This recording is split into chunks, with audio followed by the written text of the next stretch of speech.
Well, today is the best kind of day at FirstBuild, taste testing day. Ellie and Jot have been baking bread, which we still need your feedback on, and you get to meet our very first beta tester. So, Sourdough Sidekick update, let's go. This is the first loaf we've cooked out of our sourdough machine, and it is the best one we've made yet. It's all the way out of the bassinet. We're so excited to bake it and see what happens. This loaf right here is from the Sourdough Sidekick, and this one is not, and we're gonna compare it once we bake this one to see how big of a difference we get.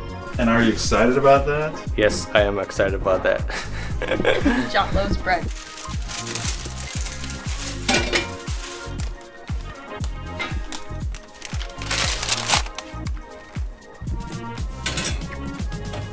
Alright, it's been 20 minutes and we're gonna take the lid off from the Dutch oven. Here we go. 20 more minutes and we're gonna come back and take the bread out and see how it looks. Hi everybody, my name is Peter. I am a sourdough enthusiast. I kind of got started when a lot of people got started during the pandemic, and it really just took off as a passion. So I got invited down here to FirstBuild to try out the Sourdough Sidekick. So I get to kind of be the first pre-beta tester, which was really exciting to me. I've been kind of on the sourdough journey with them for a while, and we've been bouncing ideas off each other, but they've done all the hard work and now I get to have the fun with it. Sourdough is really good if you're working at home. You got a lot of time to be around it, a lot of time to interact here and there throughout the day. It's hard to do when you're maintaining a full-time job and you're away from home. So what I'm most excited about for this is that this is going to maintain my starter active throughout the week. I'm a little lazy in my bread making process, and I like to leave it in the fridge. I leave the starter in the fridge and then I just take it out right before I bake. But when you do that, the results of your loaves it's just not as good. Your starter is not as active. Anytime you have it in cool temperatures, you're intentionally slowing it down so that you don't have to feed it, but it means that your loaves are going to be, you're not going to get that same oven spring, you're not going to get that same flavor development. So if you really want good loaves, you should feed your starter every day, even twice a day. You should be stirring it throughout the day.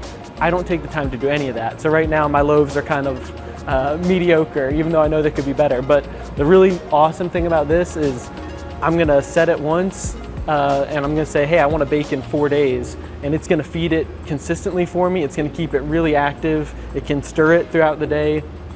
And so by the time I go to bake, I'm gonna have a starter that's kind of prepared and cared for the same way they care for them in bakeries. So I'm gonna take this home and I'm gonna start using it, and I'm really excited to share the results with you guys and see what I think. Here we go.